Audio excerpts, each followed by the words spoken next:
Hello friends, SMS உங்கள் சாவல் பேசுகிறேன். இன்றைக்கி நம்ம பார்க்க போகிற வீடியோ பார்த்தீங்கன்னா நம்ம கேஸ் ஸ்டவ் பார்க்குறோம். ஆனால் வீட்டில் என்ன செய்வோம், அந்த காலத்தில் மாமூல சாதாரண கறி அடுப்பு அடித்தாங்க, அப்புறம் பர்னர் அடுப்பு அடித்தாங்க, அப்புறம் சின்ன சின்ன கேஸ் ஸ்டவ் பல வரைய உருமாறி கிடச்சி பார்த்தீங்கன்னா இப்போ இந்த மாதிரி கேஸ் ஹப் வந்துருச்சு. பார்த்தீங்கன்னா நார்மலாக என்ன செய்வாங்க, இந்த மாதிரி ஸ்டவ் எல்லாமே வெளியில் வச்சு அடிப்பாங்க. இது கன்சீல்டு கேஸ் ஹப். இது என்ன செய்வாங்கன்னா கீழே டேபிளில் கீழே இடம் கொடுத்து என்ன செய்வாங்க, கீழே ஃபுல்லாக ஃப்ளாட்டாக பதிச்சிருவாங்க. வெளியில் இந்த மாதிரி இருக்கிறது தெரியாது, பர்னர் மட்டும்தான் தெரியும். இது நம்ம பேப்பரோடது. நம்ம பேப்பர் நீங்கள் பரவாயில்ல கேள்விப்பட்டிருப்பீங்க. பேப்பர் இந்த மாதிரி சிம்னி, இந்த மாதிரி கேஸ் ஸ்டவ் ரெண்டுமே நினைச்சாங்க பரவாயில்ல. நிறைய மாடல்ஸ் யூஸ் பண்ணுறாங்க. நம்மகிட்ட இது இருக்குது. நம்மளும் ஒன் ஆஃப் த டீலர் தான். நம்மளோட அவைலபிலிட்டி வாங்கி யூஸ் பண்ணுங்கள். இது என்ன அட்வான்டேஜ் பார்த்தீங்கன்னா, நார்மல் யூஸ் பண்ணுற கேஸ் மாதிரி இல்லாமல் இது கன்சீல்டாக போயிடும். அது மாதிரி 4 பர்னர் இது. இந்த பர்னரில் பார்த்தீங்கன்னா இந்த மாதிரி ஒரு 3 ஸ்டெப் ஒரு ஸ்டாண்டு கொடுத்துருக்காங்க. இந்த ஸ்டாண்டை வச்சு என்ன செய்யலாம், நிறைய இது நம்ம கீழே சின்ன பொருள்லேருந்து பெரிய பாத்திரம் நம்ம யூஸ் பண்ணிக்கலாம். அது மாதிரி ஒன்று அட்வான்டேஜ் இருக்குது. உள்ள பேட்டரி கொடுத்துருப்பாங்க. நார்மலாக நீங்கள் என்ன செய்வோம், நம்ம லைட் யூஸ் பண்ணால் கேஸ் நம்ம ஆன் பண்ணுவோம். அது மாதிரி இல்லாமல் என்ன செய்யலாம், இது ஆட்டோமேட்டிக் ஆட்டோ ஆனது. நீங்கள் லைட்டர் மூலியமாக ஆன் பண்ணிக்கலாம். ஆமாம், உள்ள பேட்டரி என்ன செய்யும், அதுவும் நீங்கள் ஆன் பண்ணுற மூலம் என்ன செய்யும், அதுவும் ஒரு சவுண்டோட என்ன செய்யும், பர்னர் ஆன் பண்ணிடும். நம்ம எப்போவுமே ஒரு சில இடத்துல பார்த்தீங்கன்னா லைட் வந்து என்ன செய்யணும், தண்ணி போட்டுச்சுன்னா வேலை செய்யாது, அவசரத்தில் தீக்கு வச்சு கொடுத்துருவாங்க. நிறைய இடத்துல ஃபயராக வாய்ப்பு இருக்குது. அதெல்லாம் எல்லாம் என்ன செய்யாங்க, ஆட்டோமேட்டிக்காக தன்னால் ஆன் பண்ண ஆனாமல் கொடுத்துருக்காங்க. இதெல்லாமே ஃபுல்லாக கேஸ்ட் அயன் உள்ளது. அது மேலே என்ன செய்கிறாங்க, இந்த மாதிரி ஒரு டஃபன் கிளாஸ் ஒன்று கொடுத்துறாங்க. பார்க்க க்ளீன் பண்ணுறதுக்கு ரொம்ப ரொம்ப அழகாக இருக்குது. நிறைய இடங்களில் பார்த்தீங்கன்னா இந்த மாதிரி கேஸ் ஸ்டவ் கீழே தண்ணி உள்ளே போயிடும், உள்ளே பிசுன்னு ஆயிரும்.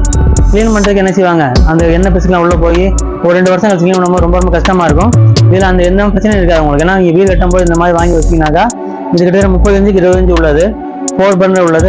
வாங்கி வச்சோம்னா என்ன செய்யும், வெளியில் எப்போவுமே நம்ம டேபிள் கிரானைட் இருக்குல்ல, நம்ம கிச்சன் கிரானைட் டேபிள் டாப் போடுறோம்ல, அது எப்படி நம்ம சுத்தப்படுத்த முடியுமோ அது மாதிரி என்ன செய்யலாம், இதுவும் ஃபுல்லாக க்ளீன் பண்ணி எப்பவுமே சுத்தமாக வச்சுக்கலாம். இது அட்வான்டேஜ் சொல்லியாச்சு உங்களுக்கு. இது ஃபுல்லி ஆட்டோமேட்டிக். இது உள்ள கீழே என்ன செய்யும், லைட் எல்லாம் ஆன் பண்ணலாம். அது மாதிரி ஸ்பேசியஸாக இருக்குது. தனித்தனியாக இருக்கலாம். என்ன செய்யலாம், பெரிய நம்ம குக்கர் இந்த மாதிரி 2 ஐட்டம் வச்சா உடனே செய்யலாம். அட் டைமில் 4 இது நீங்கள் யூஸ் பண்ணிக்கலாம்.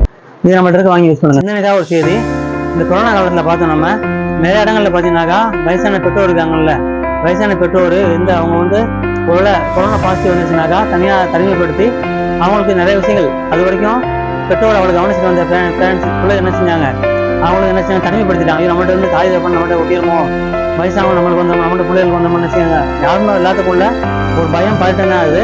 இருந்தாலும் நம்ம என்ன யோசிக்கணும்னா, இப்போ நான் ஒரு 40 வயசு 45 வயசு உள்ள மனிதர் இருக்காரு, ஒரு 20 வயசு உள்ள பையன் அவருக்கு இருக்காருன்னா என்ன செய்யறாரு, ஒரு 80 வயசு உள்ள தாய் தப்பன் இருக்காங்கன்னாக்கா தாய் தப்பனுக்கு ஒரு இது வந்தாலும் பரவாயில்ல, அவங்க இறந்து போகக்கூடியவங்க தான், அவங்க இறப்பு நாடி தான் அது ரெடி ஆகிட்டு இருக்காங்க. என்ன செய்யணும், நம்ம நிறைய இடங்களில் அவங்க தனிமைப்படுத்துறதாகவும் அல்லதுன்னு நம்ம புறக்கணிக்கப்படுறதா நம்ம பார்க்குறோம். இதே 20 வயசு பையனுக்கு ஒன்றாக என்ன செய்யறாரு, தந்தை ஒன்று இறங்கி என் உயிர் போனாலும் பரவாயில்ல, என் உள்ள ஒரு காப்பாற்ற என்ன செய்யறாரு, இறங்கி வேலை செய்யறாரு. இது நல்லா கொஞ்சம் வந்து சிந்திச்சு பாருங்க. நம்ம சின்ன பிள்ளையா இருக்கும்போது கண்டிப்பாக என்ன செஞ்சிருக்க மாட்டாங்க, பெற்றோர் நம்மளுக்கு எவ்வளவு இடங்கள்ல என்ன செய்யிருப்போம், அவங்களுக்கு இடையில் கொடுத்துருப்போம்.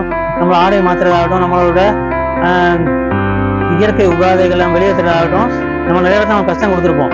அதெல்லாம் என்ன செஞ்சிருக்க மாட்டாங்க, எந்த பெற்றோருமே பிள்ளைகிட்ட சொல்லி காமிச்சிருக்க மாட்டாங்க. ஆனால் இதே ஒரு வயசான இருந்த ஒரு பெற்றோர் வந்து அவங்க இயற்கை உபாதையால கஷ்டப்படாம என்ன செய்யறாங்க, தன் பிள்ளை என்ன செய்யறாங்க, அடுத்தவங்களுக்கு போய் இதை போய் மனச்சடவா சொல்றாங்க. இந்த மாதிரி பாருங்க, தாய் தப்ப இந்த மாதிரி வயசானவங்க வீட்டில் பெட்டில் இருக்காங்க, பெட்டில் இரும்பு போயிடறாங்க, மோசம் போயிடுறாங்க, பெரிய எனக்கு கஷ்டமா இருக்கு, நாத்தாடிக்க என்ன செய்யறாங்க, இந்த விஷயங்கள்லாம் அடுத்தவங்களுக்கு சொல்லி என்ன செய்யறாங்க, பெரிய மனக்குறையா நினைக்கிறாங்க.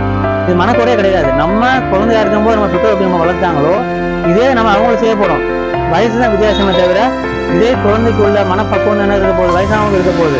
ஆனால் கொஞ்சம் சிந்திச்சு நம்ம பெற்றோரை நம்ம கவனிச்சோம்னாக்கா, சில நேரத்தில் வயசானவங்க பார்த்தீங்கன்னா சின்ன விழுவாங்க, கோவப்படுவாங்க.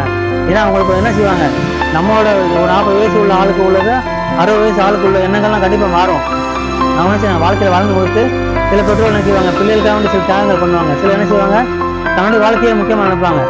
இப்போ நம்ம பிள்ளை தான் என்ன செய்யணும்னாக்கா, யார் என்ன செய்யக்கூடாது, விட்டுறக்கூடாத அளவுக்கு என் பேரண்ட்ஸை விட்டுறக்கூடாது, வேறு பிள்ளைகளை விட்டுறக்கூடாது. அந்த அளவுக்கு என்ன செய்யணும், நமக்குள்ள ஒரு நம்ம கால்குலேஷன் வச்சுக்கணும். பெற்றோரை அப்படியே நம்ம பார்க்கணும். இப்படிலாம் சொல்லுவாங்க, கோவப்படுவாங்க, வருத்தப்படுவாங்க, நம்ம அப்படி அவங்க தேரணும். இல்லை பிள்ளைகளை பார்க்கணும்.